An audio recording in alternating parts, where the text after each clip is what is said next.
and empowers you to have uncomfortable conversations on hot topics with people who don't share your same beliefs.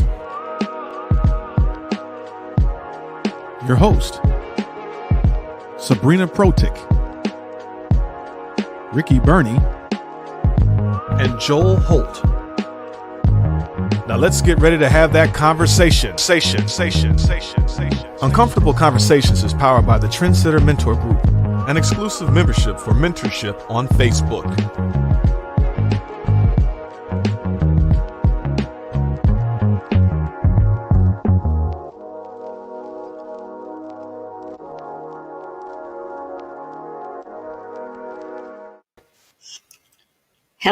Hello, everyone. Welcome to Uncomfortable Conversations. I am Sabrina Protic. I'm a financial coach and author of the book, Growing Ageless, Think Young, and Live Younger. I've got my co-host here, Joel Holtz. He's marketing director of Thriving Women Talk. Hi, Joel. Hey, how's it going, Sabrina? Oh, good. I'm in sunny Florida. I'm just staring out and seeing some beautiful sun. What are you looking out your window? What do you see? Well, you know, the snow has melted finally, so it's the weather is broke. So we're excited to get the last. You know, we've done walks outside, but there's still little glaciers outside, but it's still warm. You know, it's warming up. That's good. So you got a little sun then? Yeah. Oh, it's very nice. Yes. Yesterday we were able to hanging outside, you know, and just enjoying some of the decent weather. So that's not quite Florida, but we'll take it. I know it ain't Florida, but you guys are getting a dose of the sun. So that's a good report. That's a good report. Well, each week, Joel and I come to you to bring you what's called Uncomfortable Conversation.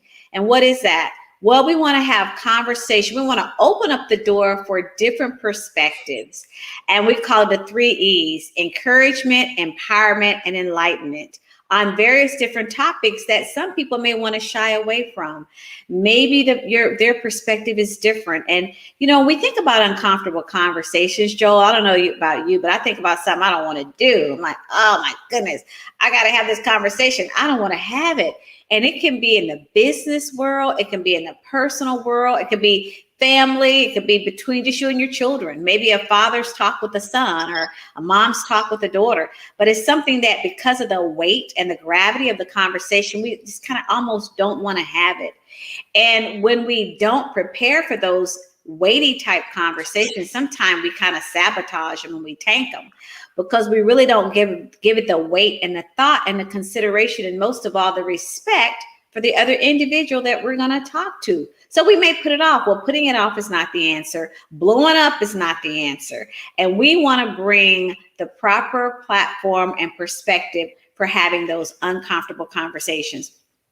So today's uncomfortable conversation, even when you hear it, you go, ooh, and that is called sexual harassment or unwelcome behavior.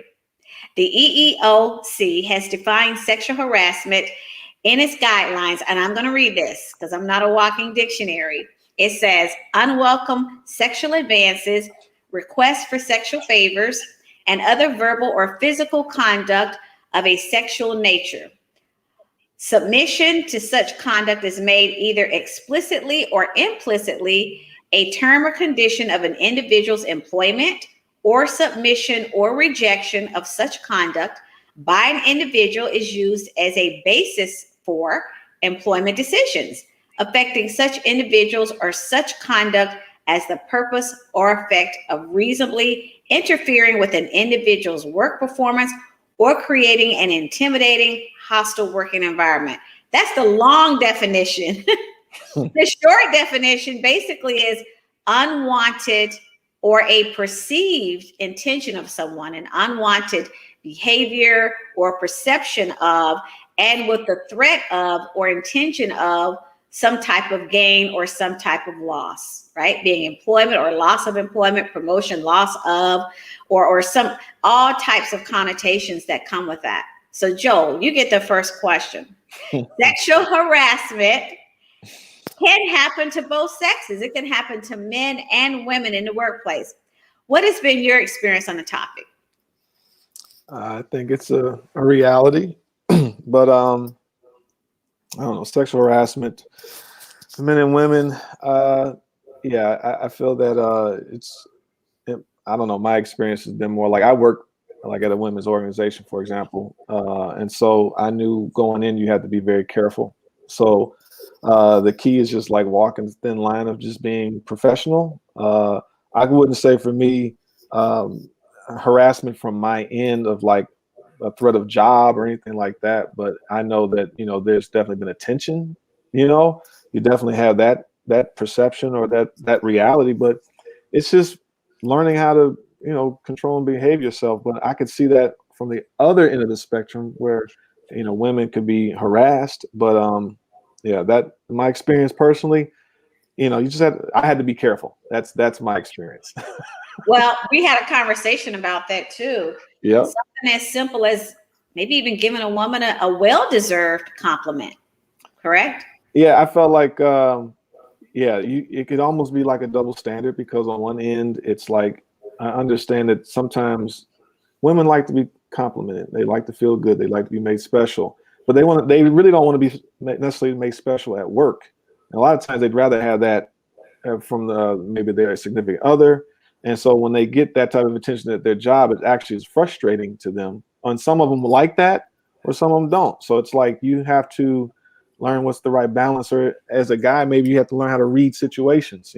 If someone's visibly upset, maybe that's not a good time to tell them they look good when they have red undertones and that red shirt pops. It's just understanding. Right. When I was telling you earlier, I said I had a joke about a situation that came up where, I wouldn't say anything to a lot of the ladies. I was in IT. So I was the guy that fixed all the problems. So everybody likes me and I'm coming around to all the different locations. So I wasn't in the same office all the time. And so, but I wouldn't necessarily mind my business. I wouldn't necessarily compliment or be complimentary. And I would get feedback sometimes because maybe if I said something to somebody or whatever, other groups were like, he never says anything nice to us. So I learned if I said one thing to one person, I had to say it to everybody.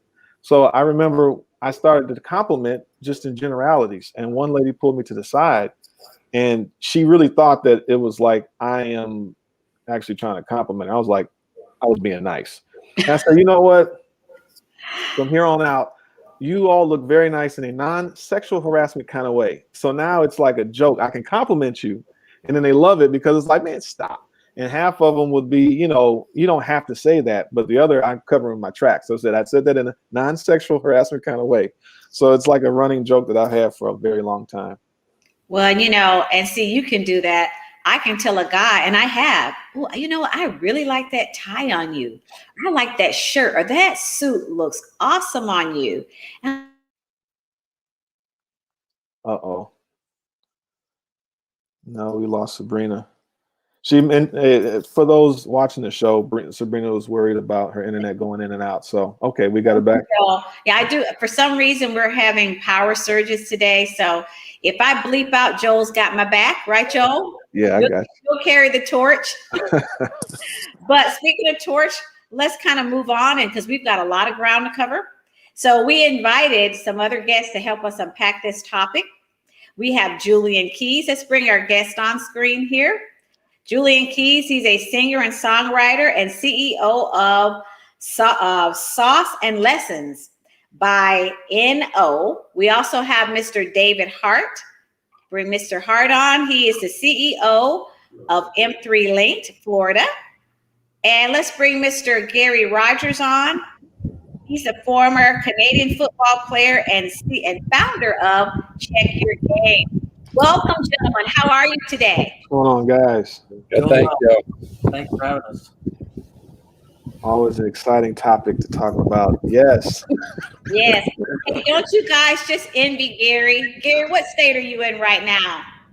Well, honestly, I drove about 15 hours because I knew it's going to be on sexual harassment. So I wanted the background to look really nice. So I thought, maybe St. Pete or Tampa, Florida would be a nice backdrop.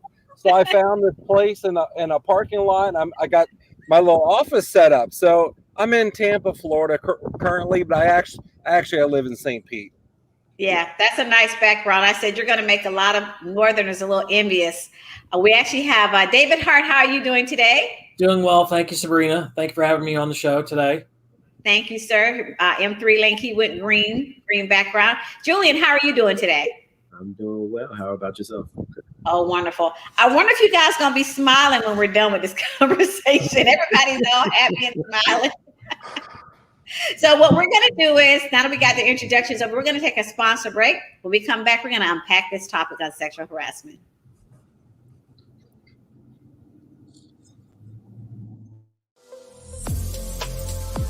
Uncomfortable Conversations Talk Radio is sponsored by the Trendsetter Mentor Group, an exclusive membership for mentorship. You can follow all our hosts on Facebook. Search Trendsetter Mentor Group and join. Now back to the show.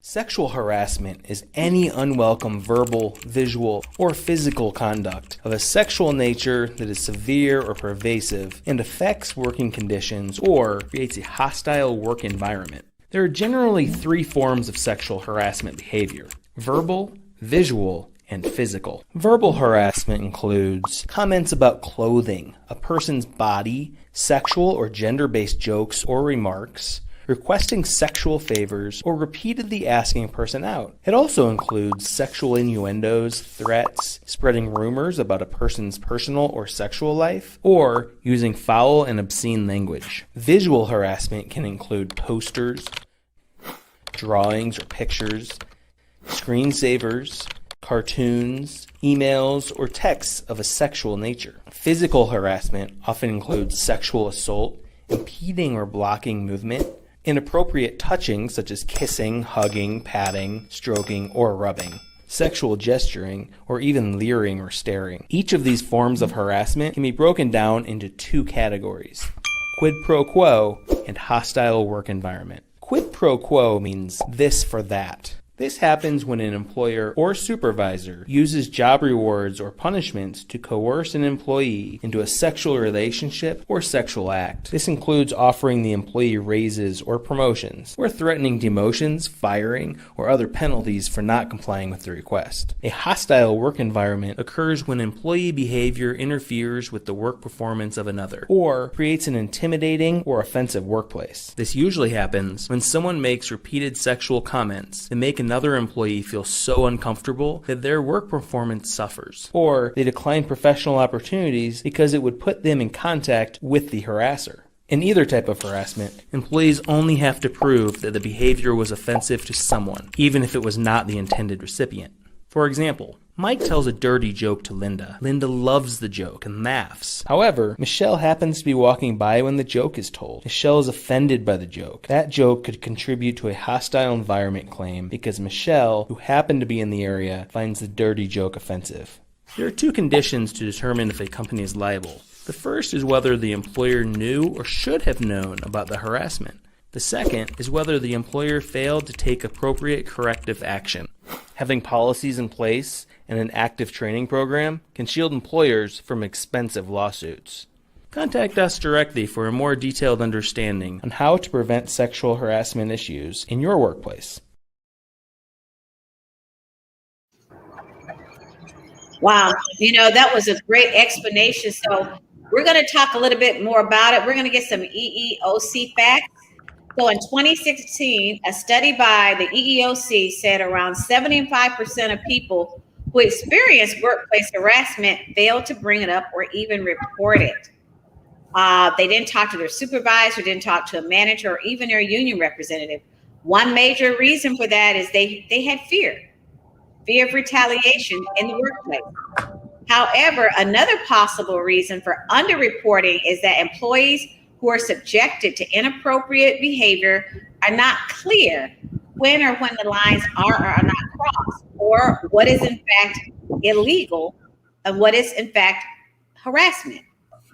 In proposition for sex, however, or a slap on the rear end, a victim might receive suggestive late night texts or images, unwelcome sexually charged comments, or invitations to meetings that somehow turn into dates. You think you're going to a group meeting, it's a one-on-one.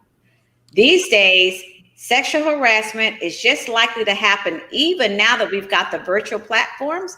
It can happen in emails, text messages. I've even seen it happen over social media. different types of venues. It doesn't have to be in the office. Based on this assessment, men may be more reluctant to report or even be recognized as being involved with a sexual harassment complaint. Let's go to our panel for perspectives. So let's start with Julian. How would you personally define, he's smiling, sexual harassment if someone did it to you? Well, once again, thank you all for having me on the show. It's interesting because while you were giving the definition, I was also searching up the definition as well too. And they kind of boxing into the work environment or professional space. I feel like you can also experience sexual harassment in a club. I personally have always felt like I've been in a situation before where I was at the club and whatever the case may be, and people were like making advances towards me. And it's like, you know, I get it. It's whatever, you make advances. But once I clearly tell you, oh, I'm cool as a man too, which was the odd, it was weird because I feel like we don't really have that happen a lot, more so like women. But having that experience made me feel extremely uncomfortable, and it gave me a different perspective of how I should treat women, because we're not always, you know, you're probably more subjected to that as a woman. But that was like in a club environment, a bar environment, whatever the case may be. So for this definition, is talking about the work environment. I feel, back to what Joel said earlier, you just have to keep it professional, because I feel like a lot of these terminologies, my personal opinion, a lot of different scenarios are grouped into the same categories.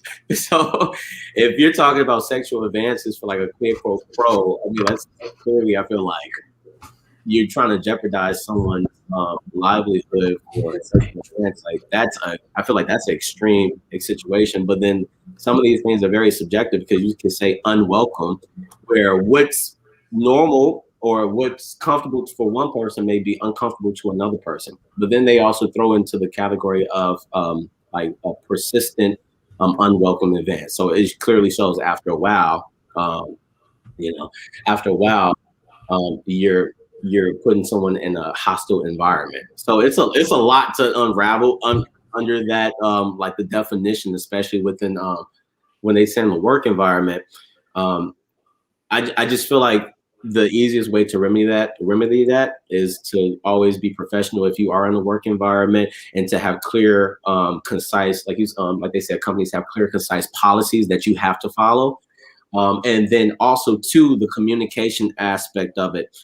If you do feel a certain type of way, you have to communicate it with that person. So it's clear as day that I'm not comfortable with this. So if you persist, now we're going into other territory where you're kind of being disrespectful. The last thing I will say is too, when I attended California State University, Northridge, they had actual programs as like I forgot what they call it, the orientation, right, where you had to take tests for orientation, and they let all the students know about the clear differences between sexual assault, sexual harassment. It was very informative, because sometimes you do things where you're not even aware how uncomfortable it makes another person, because you may not feel the same way about that, right? So I think ultimately too, it's good to have clear policies. It's good for everyone to learn how to communicate when they feel a certain type of way. But even then too, it's hard, because some people, I learned with those courses that some people don't feel comfortable even communicating that, because they, like, almost what the facts just said too, they're not either aware that it's actually categorized as sexual harassment, or they don't want the repercussions that come with it, where they think, oh, I could potentially lose my position or job. So it's very tricky, but just be professional, follow clear policies, and communicate. I feel like those are the three keys to remedy that situation. Thank you, Julian. And it's amazing how, I think we've all kind of seen it or been a part of it. And thank you for sharing your perspective and personal story. Let's go to Gary for a minute. Gary, have you been a victim of sexual harassment, or have you seen it? Have you had firsthand view of it? And how did that make you feel? You guys stop the fans. You guys are the fans making too much. And these airplanes I was renting just as a flyover, Hey, not yet, everybody. All right. We hear you, Gary. We hear you. You're coming in. You know what? I'm thinking about this. Well, first of all, I want to say as far as treating other people, like as far as treating women as a guy, I was thinking about how would I treat my mom? How would I treat a woman that I like highly respect, that I love, that I care about? Like, how would I talk to her? Like, what kind of things do I say? And that same kind of attitude or whatever towards those people, that's kind of the same thing same way that I should treat other women, and that could be like a rule for me. But really the bottom line is, like you could go through some course like Julian was saying, and you could get all the training and all this and that, and you could know all about it. But if in your heart, you've got a bad foundation, you've grown up like maybe doing some things that aren't right, and you're kind of going down that path, and when you get in the workforce and stuff, that just like overflows from your heart. You got this stuff, this foundation isn't good, and no matter what kind of training, no matter what you've learned, I'm sorry, but man, that's going to be a battle. You're probably not going to win.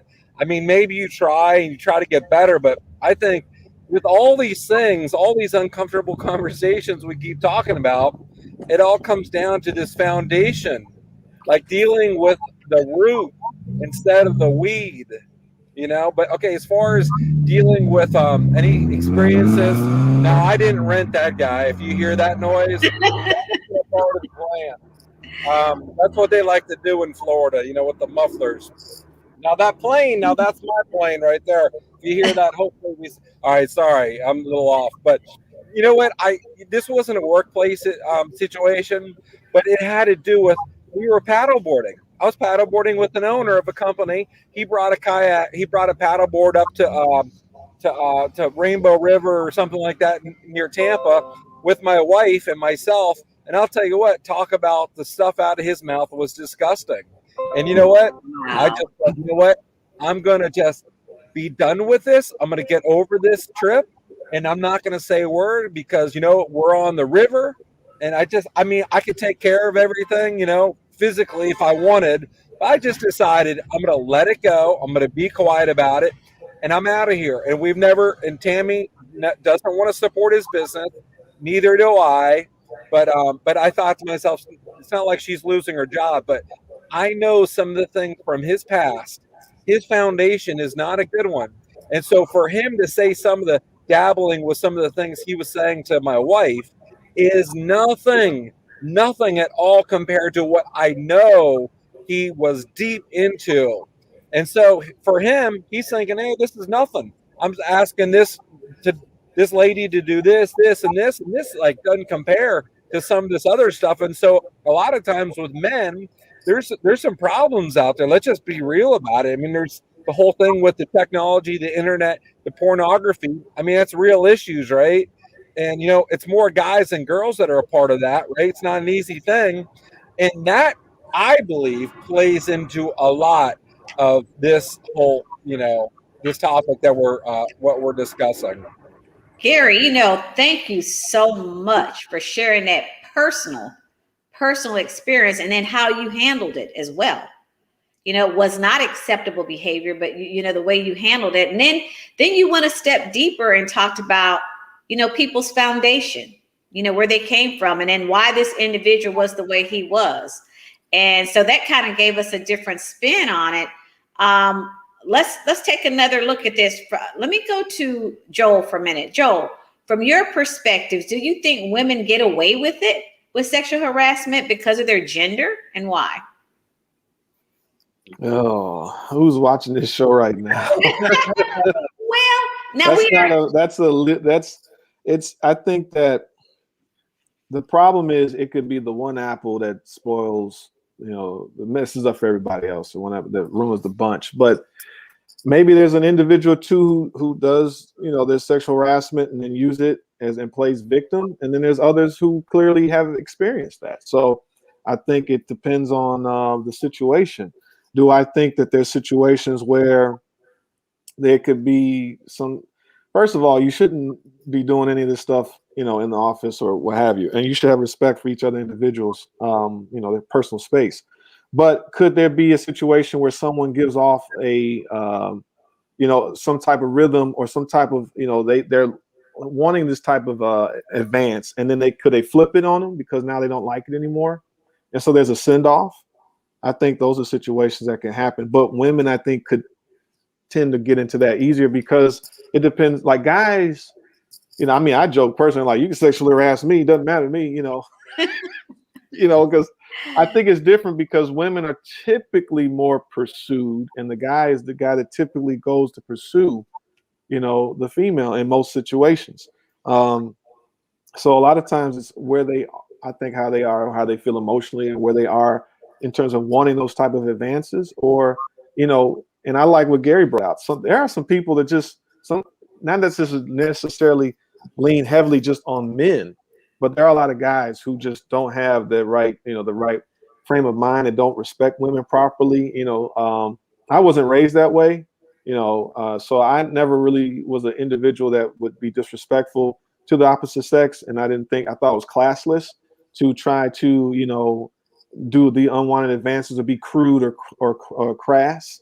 So to me, if I was to even engage the opposite sex, I would want them to either say or advance towards me, and then I wouldn't want to be accused of doing anything that was like inappropriate. So I just feel that this is a slippery kind of slope type of topic where it definitely has happened, and I think that there could be some instances where women can get away with it when it comes to the men, but it could also be the other way around. It has happened. I remember years back, one of the local restaurants, I'm not going to call any names, I don't want to call anybody out, but it was they hired predominantly male, women to serve the food, and a male applied, and that male was turned down, and it got to be a big case about men, women, sexual harassment, that type of thing. So, times are changing, perceptions are changing, and, we're just bringing these things to the forefront. I think historically, when we've watched the news and the news media, historically, we've seen women, file these lawsuits about sexual harassment, but I have seen men follow too, but historically, it's probably been women that's filed the most. That doesn't mean that the men were not victims, though. It doesn't mean that the men were not victims of sexual harassment.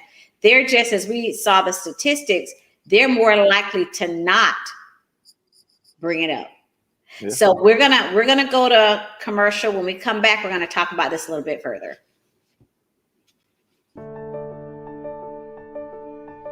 Choice and opportunity, the foundation of the Capital Choice mission. We believe everyone has the choice to take control of their own financial independence, and we want to give more people the opportunity to achieve their goals. At Capital Choice, we help make financial wellness a reality, and you can be a critical part of the charge, a part of something bigger. Our associates are more than just salespeople to us. We're a team, a family that supports each other, and we have fun doing it. We want you to succeed, so we offer mentorship and training to help you get comfortable with the industry and serving clients. Our goal is to get you to a place of independence, to be in business for yourself. You choose how to grow, and we'll never take that away from you. Your business focus, how you build your team, how you serve clients, how high you climb, full-time versus part-time. The sky's the limit, and we'll be there for help and support along the way. At Capital Choice, we are passionate, empathetic, real. We give everyone equal opportunity, but you have the control and make the decisions. Want to see what you can achieve with more choice and opportunity? Join our team and find freedom with Capital Choice. Your business, your choice.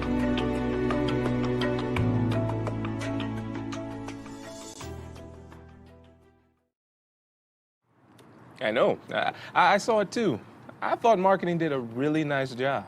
Yeah, so the next step is a team meeting about phase 2 of the project. Yeah. I'll send out an invite today or tomorrow. Did you guys finish your stuff? Almost. I was going to work late tomorrow with Tammy, but she's out with back issues, so I'm scrambling, but I'll get it done. You should ask Lori to help. She's always willing to pitch in. Yeah, I don't think I want to work late with Lori. What do you mean? I mean, you know how she is. I just don't think I want to have a one-on-one late at night with her. Why not? Well, she doesn't do it to you? Make little comments. Little pats on the bum. No, she's never patted my butt. Well, she does mine. Wow, seriously? She calls it my patootie. She's never patted my butt. Man, it's awkward. And she doesn't care who's around when she says something. Oh. No, maybe I should speak to her. No, it's fine. I just don't think I need to spend any more quality time with her. Okay. Well, tell you what, I'll look into this and you find somebody else to help. And in the meantime, try to wear something less form-fitting. Yeah, good advice. I'll try to keep it in check.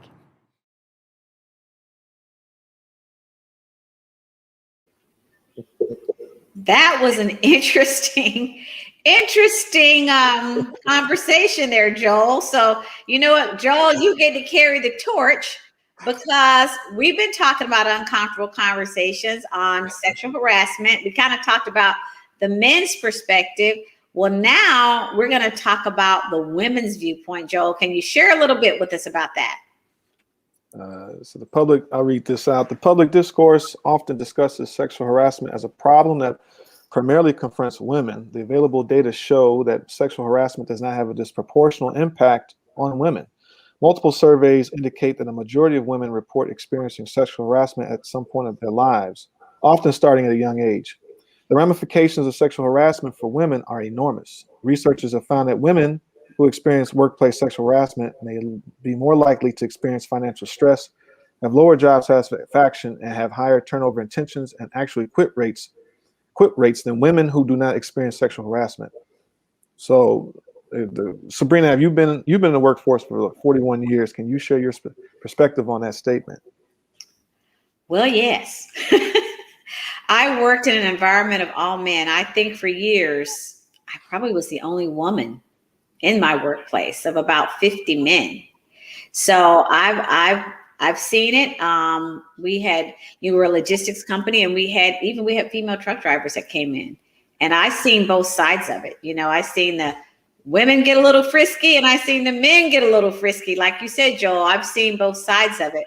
And actually, you know, personally, I had a few uncomfortable situations where, you know, my personal invisible line was crossed. You know, we all have that line, and that line was kind of crossed. My perception, the line was crossed, and I felt like certain comments were inappropriate.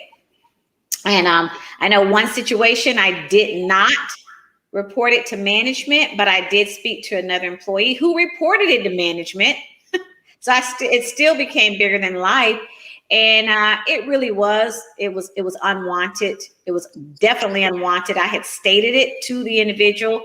I didn't want that attention. I did not appreciate those comments, and they just came back with more. And so management had to deal with it, but I really wouldn't have said anything. It's funny how you don't say anything to management, but you go talk to somebody else. So, you know, I had it happen to me. Ask me why I didn't go to management. I don't know. You don't want to get somebody in trouble. You don't want to get somebody fired. You know, you don't want to make it bigger than life. There's all kind of things that twirling. You don't want to blow up the spot.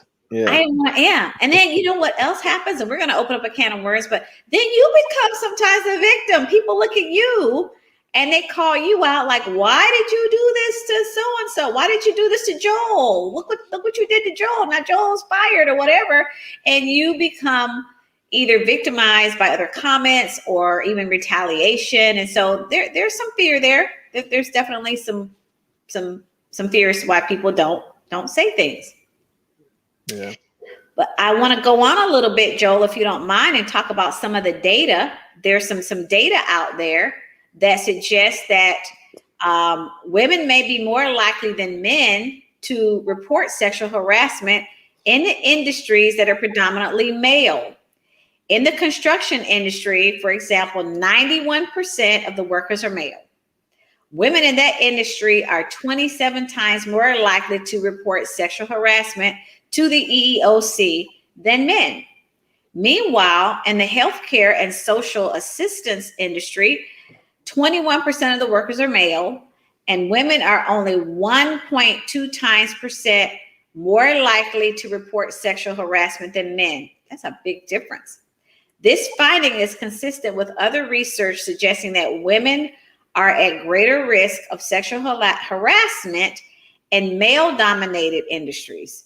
So we got this panel here. Let's talk about those differences here. Male-dominated industries versus female-dominated industries, and women feeling comfortable enough to report it. Let's go with Gary. Women feeling because you were in a male-dominated industry when you were in sports. Now maybe not so much, but Yeah. can you give us our view on that? Your views. I mean, I would say, well, first of all, like some of the comments you were talking about, you're afraid, people don't want to report things. I was just thinking this isn't about sexual harassment, but this is just another related area. I think it's kind of similar. Like I remember, many times when I was younger, somebody say, "Hey, can I borrow some money? Can I borrow $20? Can I borrow $10? $5? It doesn't matter." And I always remember feeling so bad to ask for that money back. Like I felt so guilty. And I'm thinking, if I feel guilty to ask for $5, $10, $20, that's mine, how much more guilty would you feel about like reporting something, saying it's, reporting to the boss, reporting to the owner, something much bigger.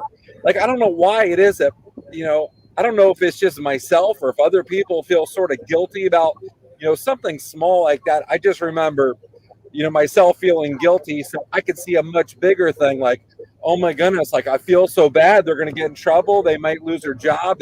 There's all these things. But anyway, okay. So I just want to throw that out there. As far as playing sports and being, it's all guys, in the locker room, other than, some reporters and some people in the front office. But, when you're dealing with all guys, when you're with all guys, you get lots of guy talk. You got lots of the real deal. People are speaking their mind. They're saying whatever they want. And I think when you're around guys and you're talking like that, now, I don't believe you should still be talking like that just because you're around guys. I still think the foundation, if you've got a good foundation, even though you're around guys, the talk will be different. But being around guys, there's a lot of foundations that aren't good. And it's just therefore, it's talked about more, it's just discussed more. And so therefore, now when you go see women, when there's women reporters coming in the locker room, then you know what? There's some stuff going on. There's some stuff happening and guys saying stuff, or, you're in the locker room, the shower's right next door. You got, there's stuff happening there. There's people in the office, women in the office, you see, there's definitely things that happen. And I feel like it's just carried over. That conversation is just carried over into whether it's to the employees at your job, or if it's, while I was in school, carries over to the girls, the students. I don't know if that answered your question or not, but. Well, you did, because you said you were in an environment, male talk, and I know there's, the whole thing with women in the locker room. There's been female reporters and things come in, and maybe that behavior doesn't stop. Maybe it does. You've seen it, but I can only remember maybe one or two cases where maybe that was brought up, that a woman in a locker room felt like she was harassed or inappropriate comments made. Joel, I know you big on sports. Can you recall anything like that? I just feel when I was looking at these numbers, when they talk about like construction, I just rolled my eyes, because basically I think depending on the type of fields so 91% of the workers are male in construction, or even like in the sports, anytime have a group of people that's so much testosterone, so much, there's a lot of mannish behavior that goes on. Mm-hmm. So yeah, there are going to be a lot more collection of people who are probably more prone to be a certain way. And so versus in a more, controlled environment that's not like that, a more professional environment, you're not going to see as much as that, right? So they're saying like, meanwhile, healthcare and social assistance, it's a different type of group of people who are working together. So you don't see it as much, or maybe there's not an aggressive mindset that would be in these type of fields versus in these other fields. So, because, one of my buddies is a tradesman, as an electrician, and some of the stuff he tells me these guys say, and that not even with women, just how they are in general. It's like, you learn so many nasty jokes, so many crazy things that go on. So yeah, I think it is consistent that shows that there's a greater risk if you to be in those type of environments. Yeah, so that's kind of how I feel about it. Well, I appreciate you and Gary, and you're right, that managed behavior in those male-dominated fields like in sports, and you mentioned, and before I go to Julian, I want to say this. My first husband was he was in furniture delivery. We were a young couple, and he got harassed all the time because he would have to deliver furniture to women where maybe the husband wasn't home, and he would tell me some stories. I'm not going to go into it, but he was wiping his forehead when he came out. And don't let him order another piece of furniture, so you got to go back to that same house. What do you do? What do you do? So, I mean, that pendulum can swing both ways. So let me go to Julian. So Julian, you're a different generation here. The question is, with the women now, we talked about the men, now we're talking about the women in sexual harassment, maybe underreporting it, or in some of those dominated fields. So what's your view on that? I think like this whole conversation, it shows the importance of inclusion and diversity, even with those statistics, because where you have industries of majority of males, it's natural for you to socialize and you're going to relate to other guys because we think alike, we talk alike. Not saying that it's different levels of it. Everyone doesn't think a certain type of way, but a guy is a guy, testosterone, masculinity, and then women are women. Because I grew up around a bunch of women and sisters, and I know how women talk too. So it's just like, whoa, they're comfortable enough with each other that there is no boundary. You're comfortable enough to express yourself because I'm with someone who thinks just like me. The importance of inclusion and diversity is because you get different perspectives. So I have to fight back on what Gary said earlier too about it's your foundation and what you think. Like everyone has the opportunity to change if you want to change, but sometimes what you're accustomed to, that's just what you are. I think the issue is when people don't voice their opinion or has some type of pushback on people, you don't allow a person to grow because they're not exposed to that information. So inclusion and diversity is obviously if I'm working with a bunch of women, I'm not going to talk like I'm with my guys. I'm going to learn a bunch of stuff about how women think and this and that too, and what they're comfortable with and not. And I'm exposed to that information. So hopefully, if I'm with a guy who hasn't been exposed to that and they're talking normal, I can't automatically judge them to say, well, they're just this type of person. They probably just honestly don't know. Now, once again, the communication factor is, as a grown person, as an adult, if I present you this information and you want to be stubborn or ignorant or arrogant to think that you don't have to listen to it, but that's your fault at that point because you've been exposed to it. You just weren't willing to actually take it in. So I feel like it's the same thing too, going back to the original definition of when you say unwelcome. Sometimes a person's not doing it to make you feel uncomfortable. If it were done to them, they may not feel uncomfortable. But if things are communicated and then you keep persisting, now that's a clear boundary of I don't care what you say. I'm going to do what I want to do. I'm selfish. It's by my own will. But every day you probably go through a certain situation. We can go to the grocery store right now and someone can be doing something at the counter and you feel like, man, I wouldn't do that. Okay, but they're doing that too, So the whole key to I feel like human nature is we're all trying to figure out how to coexist with each other. And the main thing is respect. We all live differently. That goes to different cultures. That's what makes America great, but that's also our biggest challenge in America is you have certain groups or whatever the case may be, there's not enough inclusion and diversity to understand where other people are coming from. And the bigger issue is where you intentionally try to do things to suppress this inclusion and diversity to get that information to make people feel more welcome and comfortable in a circumstance or a situation.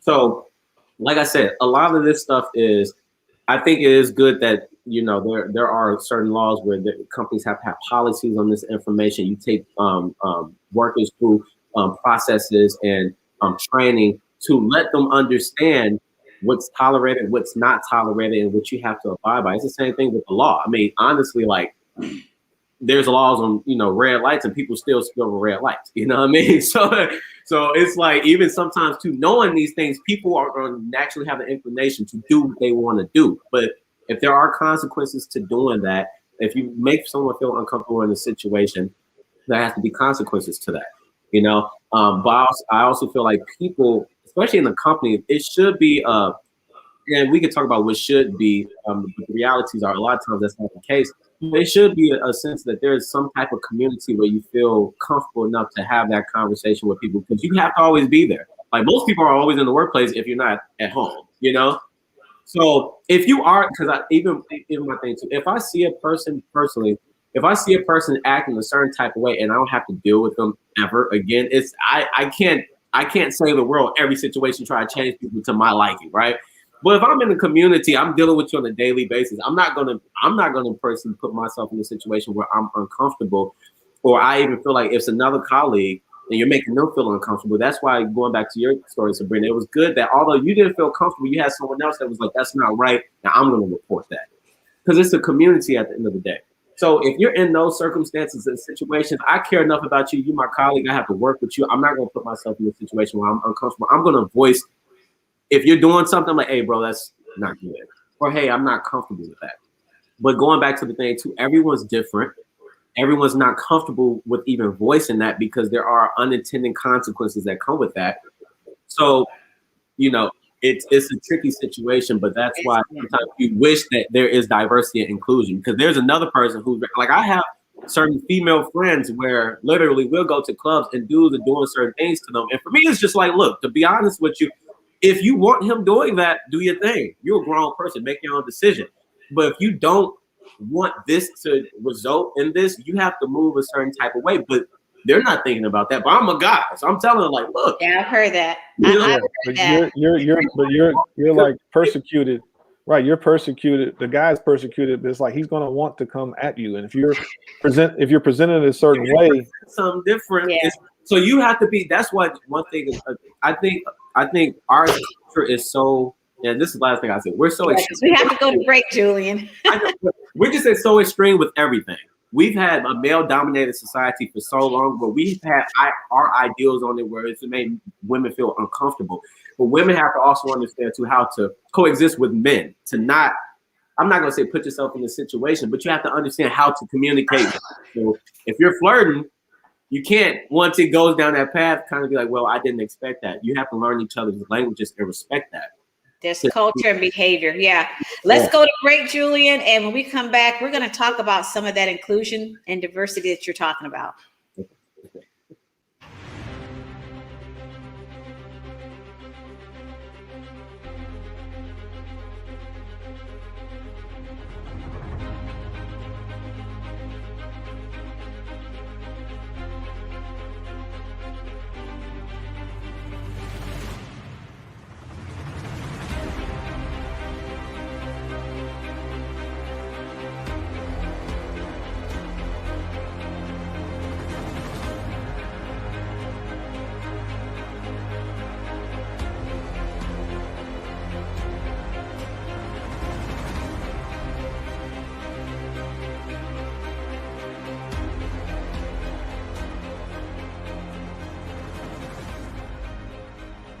It was just a joke.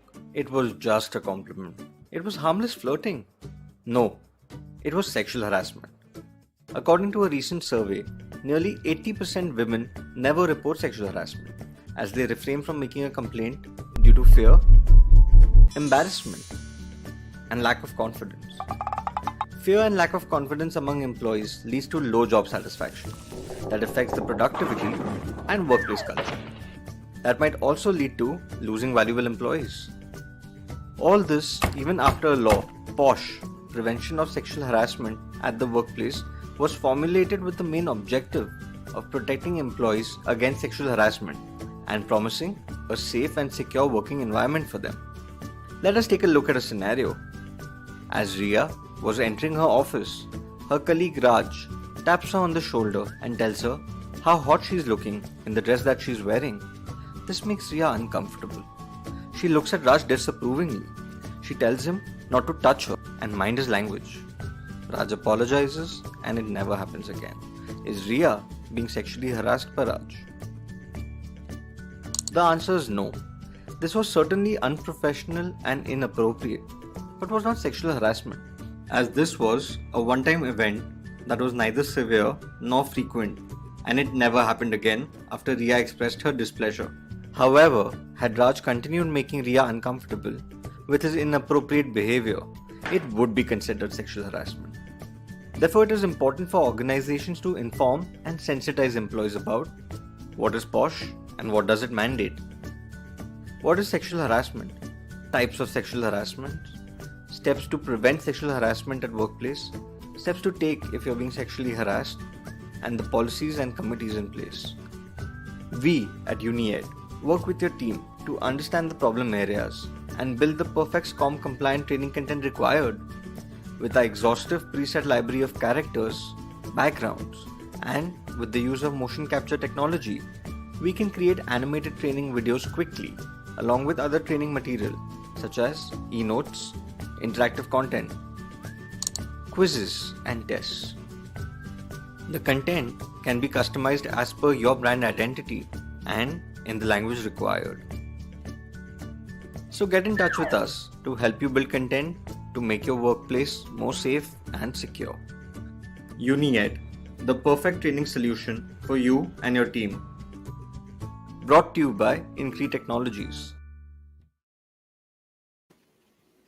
Okay, I tell you, we keep learning more and more and more, and I like that little yes and no. Was that sexual harassment or not? So it's really perception, and then the way a person responds to you. If you let them know, hey, this is, I don't appreciate that. We're going to tap, we just have a few minutes left to tap into something just to kind of wrap this up.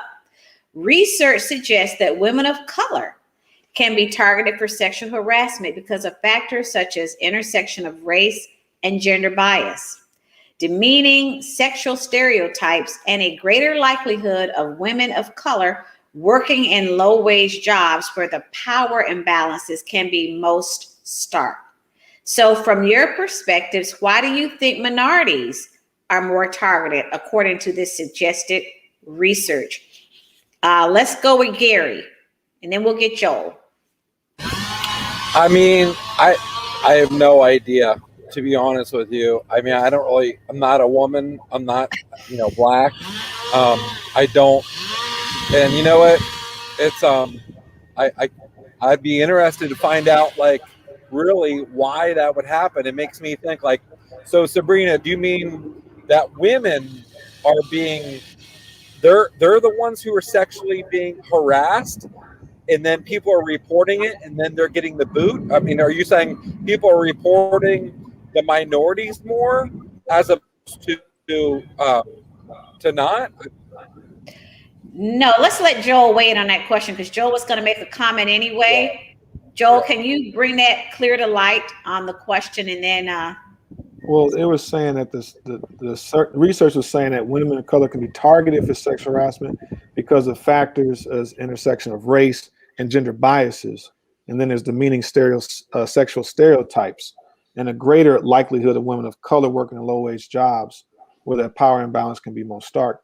I just felt like, why are minorities more targeted? Because I think it's a culture that kind of is associated with a certain group of people. So if they're, I just think about like the craze of like Fashion Nova, for example. Everything's Fashion Nova. So, sometimes it's women want to feel good and they dress well and they want to, express themselves more in how they do that. And so sometimes it's almost like it could be a catch-22 because they want to feel good. They want to look good, but they don't want to be harassed. And so it's more like a culture of that's being designed for a certain group, and then they're partaking of that culture or that style or whatever. And then it's like now you're kind of putting yourself in a situation where, it's like you're being more desired because of the way maybe you are presented, but that's a culture that's accepted. I mean, we have a trap stripper culture that's dominated most of hip hop. And so a lot of the young girls are watching this stuff and they're kind of like emulating some of these things. But it's like, but I'm independent, I'm a strong woman, but I don't need that, So it's like it's a catch-22 because guys are going to be naturally, attracted to someone, or they're going to be attracted to the opposite sex, and I think it's just a setup, in my opinion. Okay. Julian, you got a minute to weigh in on this, and you're, being a young person and culture-wise and everything, do you see minorities being at greater risk, minority females being at greater risk for sexual harassment? Yes, absolutely. Just because it's a lack of resources, and if you feel like you have resources, I mean, in this country, capitalism is like the key. So if you did have a voice, if you have economic resources and you have things to have a voice, have more pools. If a person does something to you, you probably have a better chance of either fighting that or, combating that situation. But there's a lot of voices that have been pushed to the side just because of lack of economic resources, and lack of economic resources lowers your voice in this country in particular. People always take advantage of the poor. I've seen documents on the homeless in LA just because that's, what attorneys can they hire? Or even when you go into jail within when you're being persecuted, like within the minority community, if you can't afford an attorney, sometimes you're forced to take a plea deal that something that you're not doing, just to take a deal, and now that's on your record. So lack of economic resources lowers lack of choice a lot of times, and lack of voice. So I think that's a bigger issue, and that's why you have to handle the economic disparities within a lot of industries.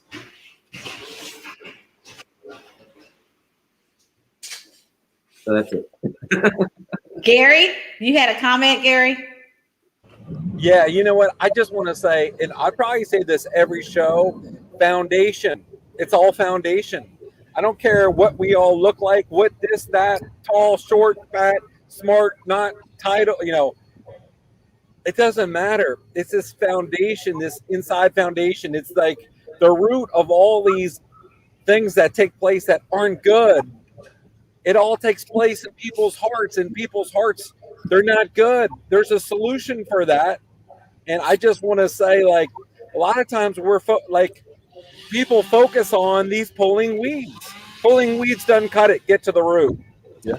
And the root is true. And with respect to the minority piece of it, we understand that data reflected people in certain economic situations. So in that data pool, some of these minorities were in lower paying jobs. And so with that, Gary, to your point, comes a certain type of personality, a certain type of foundation, and maybe less educated, or people that live in certain cultures or whatever. And so you may get more of that because of that foundational, background education than maybe even in other fields. So that is why the numbers of minority women probably are higher according to the data, not probably, is higher because of the culture. Even Joel alluded to it as well, and Julian. This has been a great show. We could continue to talk about it. There's so many angles to this but again, uncomfortable conversations mean being able to talk about these sensitive topics and being able to air your perspectives, not being biased, and listening to the other person's perspective on it. We didn't say what was right or what was wrong. We went kind of like Gary said at the root. We talked about culture. We talked about education. We talked about balance. Julian talked about some women being in control sometimes of some of that behavior, depending on what they say or do. And sometimes you don't have control. Sometimes, like Gary said, it is the other person, their background. Gary talked about a guy who was just that way. So, those things happen. And we'd like to ask you guys to come back next week, because next week we're going to talk about the women's perspective. And maybe you won't be able to come back. We may have women. Tune into it, because you're going to hear the women's perspective on this very same topic and how they unpack it and how they see it and their experiences. So we want to thank you guys. I want to thank Gary, Gary. Gary, why am I drawing a blank here? Gary Rogers, because you're outside in Florida. Gary Rogers, check your game. If we didn't mention it, Gary Rogers, retired CFL Canadian Football League and also founder of Check Your Game. Thank you so much for being on the show. Julian Keys, thank you again for being on the show. This guy's got a great vibe, great music. You got to hear him. Julian, how can they find you? Because I got Gary, checkyourgame.com. How can they find you? You can go to my website, www.juliankeys.com. And I have all my information up there. Thank you, Joel Holtz. Always a pleasure. He keeps us on track and great perspectives. And thank you, Joel. We're going to wrap up the show and we will see you guys next week. Thank you. Take care, guys. Bye. Choice and opportunity. The foundation of the Capital Choice mission. We believe everyone has the choice to take control of their own financial independence. And we want to give more people the opportunity to achieve their goals. At Capital Choice, we help make financial wellness a reality. And you can be a critical part of the charge, a part of something bigger. Our associates are more than just salespeople to us. We're a team, a family that supports each other, and we have fun doing it. We want you to succeed. So we offer mentorship and training to help you get comfortable with the industry and serving clients. Our goal is to get you to a place of independence, to be in business for yourself. You choose how to grow, and we'll never take that away from you. Your business focus, how you build your team, how you serve clients, how high you climb, full-time versus part-time. The sky's the limit, and we'll be there for help and support along the way. At Capital Choice, we are passionate, empathetic, real. We give everyone equal opportunity, but you have the control and make the decisions. Want to see what you can achieve with more choice and opportunity? Join our team and find freedom with Capital Choice. Your business, your choice.